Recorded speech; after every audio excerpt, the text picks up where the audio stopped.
আসসালামু আলাইকুম দর্শক, স্বাগত জানাচ্ছি আরটিভির রাতের সংবাদ। আপনাদের সঙ্গে রয়েছে আমি নীরা ফেরদৌস। পর্যবেক্ষণের জন্য জুলাই সনদের খসড়া সব রাজনৈতিক দলের কাছে পৌঁছে দেওয়া হয়েছে বলে জানিয়েছেন জাতীয় ঐকমত্য কমিশনের সহসভাপতি ডক্টর আলী রিয়াজ। সন্ধ্যায় ফরেন সার্ভিস একাডেমিতে কমিশনের সভা শেষে তিনি জানান, ৩০ জুলাই দুপুর ১২টার মধ্যে দলগুলোকে মতামত জানানোর অনুরোধ করা হয়েছে। আলী রিয়াজ আরও জানান, এখন পর্যন্ত ১২টি বিষয় ঐকমত্য গড়ে তোলা সম্ভব হয়েছে, বাকি বিষয়েও সম্ভব হবে আশা তার। বিস্তারিত আব্দুর রহিমের রিপোর্টে। ৩০টি রাজনৈতিক দলের অংশগ্রহণে এগিয়ে চলছে জুলাই সনদ চূড়ান্ত করার প্রক্রিয়া। রাজনৈতিক দলগুলোকে পাঠানো হয়েছে খসড়া, চাওয়া হয়েছে মতামত। জাতীয় সনদের একটি খসড়া রাজনৈতিক দলগুলোর কাছে পৌঁছে দিয়েছি।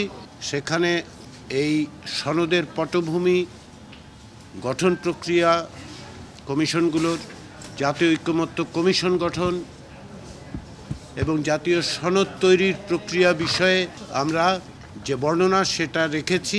ফরেন সার্ভিস একাডেমিতে জাতীয় ঐকমত্য কমিশনের দ্বিতীয় ধাপের ২০তম দিনের আলোচনায় সরকারি কর্ম কমিশন, দুর্নীতি দমন কমিশন, মহাহিসাব নিরীক্ষক ও নিয়ন্ত্রক, ন্যায়পাল নিয়োগ এবং নারী প্রতিনিধিত্ব নিয়ে আলোচনা হয়। আলোচনার শুরুতেই পূর্ব ঘোষণা অনুযায়ী সাংবিধানিক প্রতিষ্ঠানে নিয়োগের ইস্যুতে আপত্তি জানিয়ে তা বয়কট করে বিএনপি। নির্বাহী বিভাগকে অতিরিক্ত দুর্বল করার মধ্য দিয়ে রাষ্ট্রের সেই আকাঙ্ক্ষা, জনগণের সেই আকাঙ্ক্ষা পরিপূর্ণ হবে না। সুতরাং আমরা সেই বক্তব্যটা আগেও দিয়েছি, সেটার বিবেচনা আমরা মনে করি সেই আলোচনায় আমরা অংশগ্রহণ না করাই উত্তম। সাংবিধানিক প্রতিষ্ঠানগুলোকে দলীয়করণ ঠেকাতে সব রাজনৈতিক দল একমত হলেও তার প্রক্রিয়া নিয়ে রয়েছে অনেকে দ্বিমত। প্রয়োজনে কোনো পরিবর্তন করতে হয়, পরিবর্তনটা সহজ হবে না। আমরা বলেছি এই কারণেই তো আমরা সংবিধানের ভিতরে চাই, যাতে যে যুক্তিতে আপনারা আইন করে এটা করতে চান সেই একই যুক্তিতে আমরা এটাকে সংবিধানে পাঠাতে চাই। কারণ শুধু আইন করলে মেজরিটি গভর্নমেন্ট সকাল বিকাল আইন পরিবর্তন করতে পারে, যেটা আওয়ামী লীগের সময় তারা করেছে। সরকারি কর্ম কমিশন পিএসসিতে নিয়োগ আগে যেভাবে শুধুমাত্র প্রধান নির্বাহী অর্থাৎ প্রধানমন্ত্রীর পরামর্শক্রমে রাষ্ট্রপতি নিয়োগ প্রদান করতেন, সে জায়গায় না থেকে একটা নিরপেক্ষ সরকারি দল, বিরোধী দল সকলের সমন্বয়ে একটা সিলেকশন কমিটির মধ্য দিয়ে এই নিয়োগটা সম্পূর্ণ করা হবে। আব্দুর রহিম, আরটিভি, ঢাকা। আগামী জাতীয় সংসদ নির্বাচনকে সামনে রেখে সেনাবাহিনী ও পুলিশের সমন্বয় বাড়ানোর তাগিদ দিয়েছেন প্রধান উপদেষ্টা ডক্টর মোহাম্মদ ইউনূস। জাতীয় সংসদ নির্বাচনের প্রস্তুতি নিয়ে আইন প্রয়োগকারী সংস্থাগুলোর সঙ্গে রাষ্ট্রীয় অতিথি ভবনে পর্যালোচনা সভায় তিনি এ তাগিদ দেন। বৈঠকে সেনাবাহিনীর পক্ষ থেকে বলা হয়েছে, প্রায় ৬০,০০০-এর মতো ট্রুপস নির্বাচনী ডিউটিতে থাকবেন। আর আগামী সেপ্টেম্বর থেকে ১.৫ লাখ পুলিশকে ভোটের বিষয়ে প্রশিক্ষণ দেওয়া হবে। বৈঠক শেষে ফরেন সার্ভিস একাডেমিতে ব্রিফিংয়ে এসব তথ্য জানান প্রেস সচিব শফিকুল আলম। তিনি জানান, নির্বাচনের সময় সেনাবাহিনী বলিষ্ঠ ভূমিকা রাখবে। তারা স্ট্রাইকিং ফোর্স হিসেবে আইন শৃঙ্খলা পরিস্থিতি নিয়ন্ত্রণের জন্য থাকবেন। এ সময় উপ প্রেস সচিব আজাদ মজুমদার জানান, যেসব জায়গায় নির্বাচনের সময় ঝামেলা হতে পারে সেগুলো চিহ্নিত করতে নির্দেশনা দিয়েছেন প্রধান উপদেষ্টা। ইলেকশনের আগে পুলিশের প্রস্তুতির কথা বলা হয়েছে এবং পুলিশের আইজি মহোদয় বলেছেন যে সেপ্টেম্বর, অক্টোবর এবং নভেম্বরে ১.৫ লক্ষ পুলিশের নির্বাচন বিষয়ে তাদেরকে ট্রেনিং দেওয়া হবে। ইলেকশনকে সামনে রেখে আপনারা জানেন যে প্রচুর ডিসইনফরমেশন অলরেডি সার্কুলেট শুরু হয়েছে, সামনে এইটা আরও ইন্টেন্সিফাই করবে। তো এইটাকে সামনে রেখে ন্যাশনাল ইনফরমেশন একটা সেন্টার, যেখানে খুব দ্রুততার সাথে এই ডিসইনফরমেশনগুলোকে আমরা ডিবাঙ্ক করতে পারবো, সেইটার একটা ক্রিয়েট করার চিন্তাভাবনা হচ্ছে।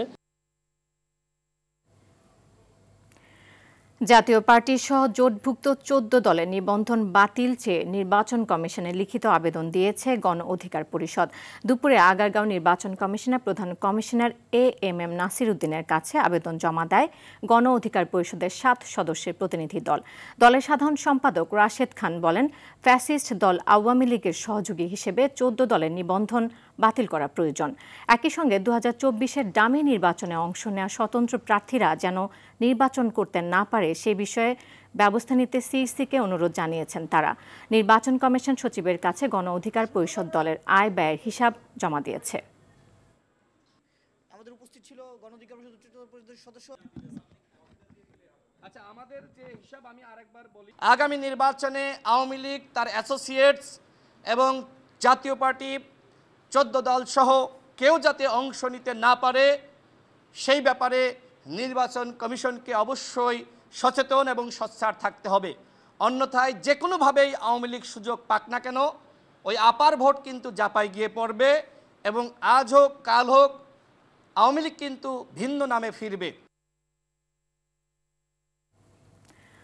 বাংলাদেশের সন্ত্রাসী ও সন্ত্রাসবাদ বিষয়ে জিরো টলারেন্স নীতির কথা জানিয়েছেন অন্তর্বর্তী সরকারের প্রধান উপদেষ্টা ডক্টর মোহাম্মদ ইউনূস।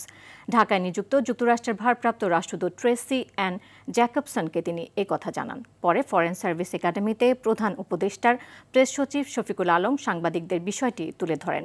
শফিকুল আলম বলেন, যুক্তরাষ্ট্রের রাষ্ট্রদূত ট্রেসি অ্যান জ্যাকবসন প্রধান উপদেষ্টার সঙ্গে একটি সৌহার্দ্যপূর্ণ বৈঠকে মিলিত হয়েছেন। বৈঠকে যুক্তরাষ্ট্রের পাল্টা শুল্ক, বাংলাদেশের কাউন্টার টেরোরিজম, জাতীয় নির্বাচনের প্রস্তুতি, ঐকমত্য কমিশনের সংলাপ নিয়ে কথা হয়েছে।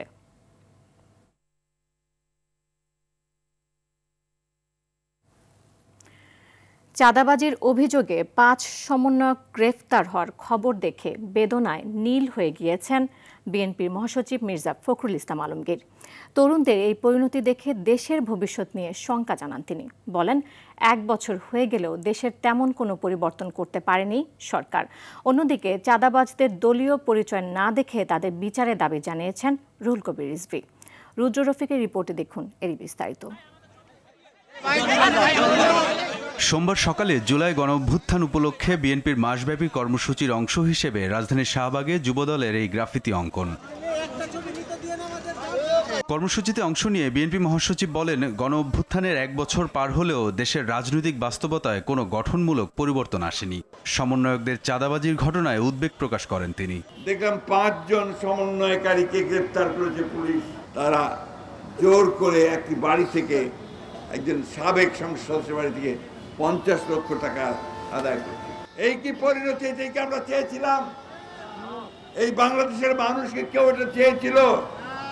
সুতরাং এত তাড়াতাড়ি যদি এই ঘটনা ঘটে, 1 বছর হয়নি, তাহলে আমাদের ভবিষ্যৎ কি?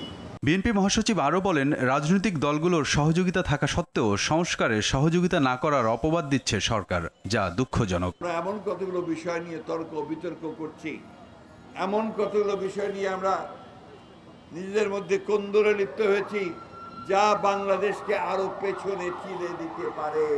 এদিকে নয়াপল্টনে বিএনপির কেন্দ্রীয় কার্যালয়ে এক অনুষ্ঠানে দলের সিনিয়র যুগ্ম মহাসচিব রুহুল কবির রিজভী গণতন্ত্র সরকারের মুখ্য উদ্দেশ্য কিনা তা নিয়ে প্রশ্ন তোলেন। চাঁদাবাজদেরকে ধরা, দখলদারদেরকে ধরা, তার রাজনৈতিক পরিচয় যাই থাক না কেন, এটি বারবার বলা হয়েছে, সেটা যাতে দ্রুত গতিতে বাস্তবায়ন হয়।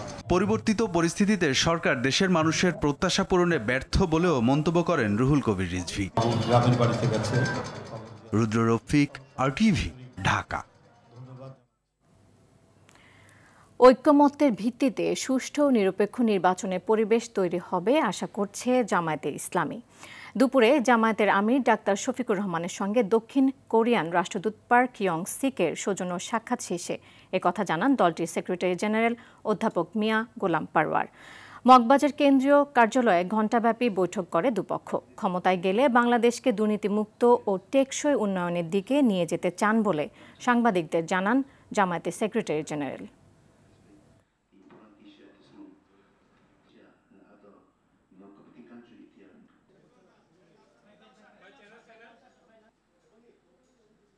আমরা আশা করি একটা ঐক্যমতের ভিত্তিতেই আগামী নির্বাচনে একটা সুষ্ঠু নিরপেক্ষ নির্বাচনের পরিবেশ ইনশাল্লাহ তৈরি হবে। সৎ নেতৃত্ব এবং একটি সুষ্ঠু দেশ গঠনের জন্য আগামী নির্বাচনে বিভিন্ন সংস্কারের মধ্য দিয়ে একটা গণতান্ত্রিক উন্নয়নশীল সম্ভাবনাময় দেশ গঠনের যে প্রচেষ্টা চালিয়ে যাচ্ছি, সেক্ষেত্রে সম্ভব হলে আমরা এই দেশটাকে একটা করাপশন ফ্রি, একটা সাস্টেনেবল ইকোনমির দিকে নিয়ে যেতে পারি। সংসদের উচ্চ কক্ষে পিআর পদ্ধতি না হলে জুলাই সনদে স্বাক্ষরের বিষয়ে ভেবে দেখবে এনসিপি, জানিয়েছেন দলটির আহ্বায়ক নাহিদ ইসলাম। জামালপুরের শহীদ পরিবারের সদস্যদের সঙ্গে সাক্ষাৎ শেষে কথা জানান তিনি। পরে ময়মনসিংহে জুলাই পদযাত্রা শেষে পথসভায় দুর্নীতি, চাঁদাবাজি ও সন্ত্রাসের বিরুদ্ধে প্রতিরোধ গড়ে তোলার আহ্বান জানান নাহিদ। প্রতিনিধিদের পাঠানো তথ্যচিত্র আরও জানাচ্ছেন সাকিব আল হাসান। ময়মনসিংহের ত্রিশাল বাসস্ট্যান্ড মহিলা কলেজের সামনে শহীদ সাগর চত্বর থেকে জুলাই পদযাত্রা বের করে জাতীয় নাগরিক পার্টি। এতে দলের আহ্বায়ক নাহিদ ইসলাম সহ কেন্দ্রীয় নেতারা অংশ নেয়। পরে টাউন হল মাঠের সমাবেশে যোগ দেয় তারা। এ সময় জুলাই সনদ ঘোষণার দাবিতে ৩রা আগস্ট কেন্দ্রীয় শহীদ মিনারে সমবেত হওয়ার জন্য আহ্বান জানান নাহিদ ইসলাম। নির্বাচন কমিশন, দুদক ও পিএসসি নিরপেক্ষ নিয়োগের জন্য সাংবিধানিক কমিটি গঠনের দাবি জানান তিনি। নির্বাচন কমিশন সহ দুদক এবং যে পিএসসি তার নিরপেক্ষ নিয়োগের জন্য সাংবিধানিক কমিটি তৈরি করতে হবে। প্রত্যাশা করব নিরপেক্ষ পুলিশ, নিরপেক্ষ আদালত আমরা প্রত্যাশা করি। এই প্রাতিষ্ঠানিক সংস্কারগুলো আমাদের প্রয়োজন। দুর্নীতি, চাঁদাবাজি ও সন্ত্রাসের বিরুদ্ধে গণ অভ্যুত্থানের মতো সামাজিক প্রতিরোধ গড়ে তোলার আহ্বান জানান নাহিদ। দুর্নীতি, চাঁদাবাজ, সন্ত্রাসের বিরুদ্ধে সামাজিক আন্দোলন গড়ে তুলুন। যেভাবে গণ অভ্যুত্থানে আপনারা রাজপথে নেমে এসেছিলেন, ঠিক একইভাবে আপনারা সামাজিকভাবে প্রতিরোধ গড়ে তুলুন। এর আগে ময়মনসিংহে জুলাই অভ্যুত্থানে নিহত শহীদ পরিবারের সঙ্গে মতবিনিময় করেন এনসিপি নেতারা। জামালপুরেও জেলার শহীদ পরিবারের সঙ্গে সাক্ষাৎ করেন তারা। জামালপুরের ফৌজদারি মোড়ে পথসভায় অংশ নেন নাহিদ ইসলাম। গণ অভ্যুত্থান না হলে শেখ হাসিনার অধীনে আরও 4 বছর নির্বাচনের জন্য অপেক্ষা করতে হতো বলে মন্তব্য করেন তিনি।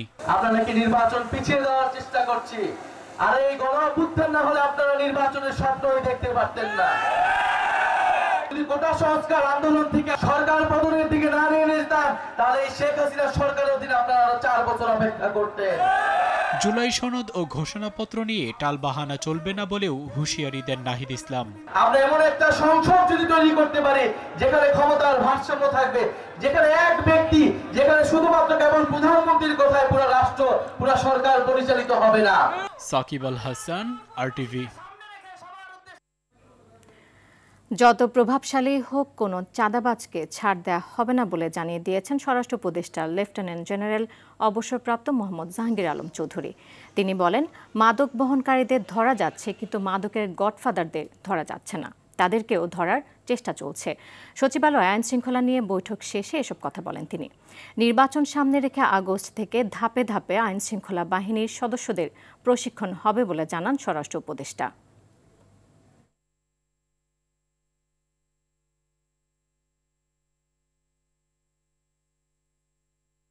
গুলশানে চাঁদাবাজকে ধরছি না, কোনো চাঁদাবাজকে ছাড় দেওয়া হবে না। সে যত বড় লোকই হোক এবং যত প্রভাবশালী হোক না কেন, কাকেই ছাড় দেওয়া হবে না। পুলিশের যে ট্রেনিং, এটা আমরা অগাস্ট মাস থেকে শুরু করব। ট্রেনিংটা তো ধরো এক ব্যাচ যাবে, আরেক ব্যাচ আসবে, এক ব্যাচ যাবে, আরেক ব্যাচ আসছে, ইলেকশনের আগ পর্যন্ত। চাঁদাবাজির অভিযোগ ওঠা কোনো রাজনৈতিক দলের সদস্যের জ্ঞাত আয় বহির্ভূত সম্পদের সুনির্দিষ্ট তথ্য পেলে ব্যবস্থা নিতে দুদকের বাধা নেই বলে জানিয়েছেন দুদক মহাপরিচালক আক্তার হোসেন। এদিন শেখ রেহানার ছেলে রাদওয়ান মুজিব সিদ্দিক ববির ব্যাংক হিসাবে 13 কোটি টাকার সন্দেহজনক লেনদেনের প্রমাণ পেয়েছে দুদক। বিস্তারিত শাকিলা করিমের রিপোর্টে। গুলশানের সাবেক সংসদ সদস্যের বাড়িতে চাঁদাবাজির সময় হাতে নাতে গ্রেপ্তার হয় বৈষম্য বিরোধী ছাত্র আন্দোলনের প্রথম সারির সমন্বয়ক রিয়াদ সহ 5 জন। এরপর দেশব্যাপী সমালোচনার ঝড়। চাঁদাবাজ রিয়াদ মূলত নোয়াখালী জেলার সেনবাগ উপজেলার নবীপুর ইউনিয়নের হতদরিদ্র পরিবারের সন্তান। 5 আগস্টের পর রিয়াদের গ্রামের বাড়িতে উঠেছে দালান, দামি বাইকেরও মালিক হন তিনি। সোমবার দুপুরে সংবাদ সম্মেলনে দুদকের মহাপরিচালক জানান, রাজনৈতিক সদস্যের জ্ঞাত আয় বহির্ভূত সম্পদের সুনির্দিষ্ট তথ্য পেলে তাদের বিরুদ্ধে ব্যবস্থা নেবে সংস্থাটি। চাঁদাবাজির বিষয়টা দুদকের এখতিয়ারভুক্ত নয়, তবে যদি কেউ জ্ঞাত আয়ের উৎস বহির্ভূত সম্পদ অর্জন করে থাকেন, সেই বিষয়টি আমাদের এখতিয়ারভুক্ত। তো এই বিষয়ে যদি কোনো সুনির্দিষ্ট অভিযোগ থাকে, সে বিষয়ে আমাদের অনুসন্ধান করতে কোনো অসুবিধা নেই। শেখ রেহানার ছেলে রাদওয়ান মুজিব সিদ্দিক ববির ব্যাংক হিসাবে 13 কোটি টাকা সন্দেহজনক লেনদেনের প্রমাণ পেয়েছে দুদক। এ টাকার উৎসের সন্ধান না পাওয়ায় তার বিরুদ্ধে মামলা করেছে সংস্থাটি। কোনো দৃশ্যমান ব্যবসা প্রতিষ্ঠান না থাকা সত্ত্বেও অবৈধ উপায়ে অর্জিত অর্থের উৎস আড়াল করার অসৎ উদ্দেশ্যে 3টি ব্যাংক হিসাবে 12 কোটি 48 লক্ষ টাকারও বেশি অর্থ অস্বাভাবিক ও সন্দেহজনক লেনদেন করার অপরাধ অনুসন্ধানকালে প্রমাণিত হয়েছে। সরকারি জমি দখল করে ৩৭.৫ কোটি টাকা আত্মসাৎ অনুসন্ধানে প্রমাণিত হওয়ায় সাবেক এমপি ইলিয়াস উদ্দিন মোল্লা সহ জাতীয় গৃহায়ণ কর্তৃপক্ষের ৪ জনের বিরুদ্ধে মামলা করেছে দুদক। অবৈধভাবে লাভবান হয়ে পল্লবীস্থ ঝিলপাড় এলাকার ৭ একর সরকারি জমি দীর্ঘ ১৬ বছর যাবৎ অবৈধভাবে বুক দখলে রেখে সেখান থেকে ভাড়া আদায়পূর্বক ৩৭ কোটি ৪৪ লক্ষ টাকা আত্মসাৎ, এই কারণে মামলা রুজুর সিদ্ধান্ত গৃহীত হয়েছে। এদিকে একাদশ জাতীয় সংসদের পঞ্চম উপজেলা পরিষদ নির্বাচনে প্রশিক্ষণের নামে প্রায় ৭.৫ কোটি টাকা আত্মসাতের অভিযোগে অনুসন্ধানের সিদ্ধান্ত নিয়েছে দুদক। শাকিলা করিম, RTV, ঢাকা। জুলাই গণ অভ্যুত্থানে প্রথম শহীদ বেগম রোকেয়া বিশ্ববিদ্যালয়ের শিক্ষার্থী আবু সাঈদের মৃত্যুর রিপোর্ট ৪ বার পরিবর্তন করা হয়েছে। পুলিশের গুলিতে মৃত্যুর বিষয়টিকে আড়াল করতে এমনটি করা হয়েছে বলে স্বীকারোক্তি দিয়েছেন রিপোর্ট প্রদানকারী সেই ডাক্তার। সোমবার আন্তর্জাতিক অপরাধ ট্রাইব্যুনাল ২-এ আবু সাঈদ হত্যা মামলার অভিযোগ গঠনের শুনানিতে উঠে আসে এমন সব তথ্য। এছাড়া এদিন আশুলিয়ায় ৬ লাশ পোড়ানোর ঘটনায় এবং লক্ষ্মীপুরে ৪ আগস্ট সংঘটিত মানবতাবিরোধী অপরাধের মামলারও শুনানি করা হয়। বিস্তারিত জানাচ্ছেন জিএম মাহমুদ।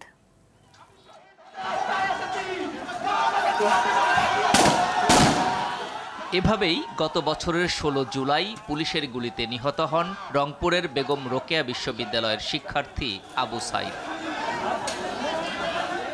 এ হত্যার ঘটনায় করা মানবতাবিরোধী অপরাধের মামলার শুনানি হয় সোমবার আন্তর্জাতিক অপরাধ ট্রাইব্যুনাল ২-এ, যেখানে আসামিদের বিরুদ্ধে রাষ্ট্রপক্ষের বক্তব্য ও তথ্য প্রমাণাদি উপস্থাপন করেন চিফ প্রসিকিউটর তাজুল ইসলাম। তৎকালীন পুলিশ কমিশনার এবং সরকারের ঊর্ধ্বতন কর্মকর্তারা পরিকল্পিতভাবে সেই ঘটনাকে ধামাচাপা দিয়ে ঘটনাকে ভিন্ন খাতে প্রবাহিত করার জন্য আবু সাঈদের সহযোগীদেরকে আসামি করে একটা মামলা দায়ের করেছিল এবং কর্তা ব্যক্তিদের নির্দেশে প্রভাবিত হয়ে বা নির্দেশিত হয়ে তাদের মতো করে একটা রিপোর্ট দিতে বাধ্য হয়েছিল। এদিন জুলাই আন্দোলনের আরেক মামলা আশুলিয়ায় ৬ মরদেহ পোড়ানোর ঘটনায় সাভারের সাবেক এমপি সাইফুল ইসলাম সহ ৮ আসামির পক্ষে রাষ্ট্রীয় খরচে আইনজীবী নিয়োগ দেয় ট্রাইব্যুনাল। ৮ জন পলাতক আসামির জন্য 2 জন স্টেট ডিফেন্স নিয়োগ করা হবে, অনারেবল ট্রাইব্যুনাল স্টেট ডিফেন্স নিয়োগ করবেন এবং চার্জের জন্য দিন ধার্য হয়েছে। এদিকে লক্ষ্মীপুরে ৪ আগস্ট সংঘটিত মানবতা বিরোধী অপরাধের অন্য মামলায় সদর উপজেলা আওয়ামী লীগ সভাপতি সহ ৩ আসামিকে গ্রেপ্তার দেখিয়ে কারাগারে পাঠানোর নির্দেশ দিয়েছে ট্রাইব্যুনাল। এ মামলার পরবর্তী শুনানি ২৮ September. GM Mahmud, RTV, Dhaka. Rajshahi বিশ্ববিদ্যালয় কেন্দ্রীয় ছাত্র সংসদ নির্বাচনে তফসিল ঘোষণা করা হয়েছে। বিকেল ৩:৩০টার দিকে রাজশাহী বিশ্ববিদ্যালয় সিনেট ভবনে তফসিল ঘোষণা করেন রাকসুর নির্বাচন কমিশনার অধ্যাপক এনামুল হক। ঘোষণা অনুযায়ী ৩১ জুলাই আচরণবিধি প্রকাশ, ৬ আগস্ট খসড়া ভোটার তালিকা প্রকাশ, ৭ ও ১০ থেকে ১২ আগস্ট ভোটার তালিকার আপত্তি গ্রহণ ও নিষ্পত্তি, ১৪ আগস্ট চূড়ান্ত ভোটার তালিকা প্রকাশ করা হবে, ১৭ থেকে ১৯ আগস্ট মনোনয়নপত্র বিতরণ, ২১ ও ২৪ থেকে ২৫ আগস্ট মনোনয়নপত্র দাখিল, ২৭ থেকে ২৮ আগস্ট মনোনয়নপত্র বাছাই, ৩১ আগস্ট প্রার্থীদের প্রাথমিক তালিকা প্রকাশ ও ২ সেপ্টেম্বর মনোনয়নপত্র প্রত্যাহার, ৪ সেপ্টেম্বর প্রার্থীদের চূড়ান্ত তালিকা প্রকাশ, ১৫ সেপ্টেম্বর প্রত্যেক আবাসিক হলে ভোট গ্রহণ করা হবে।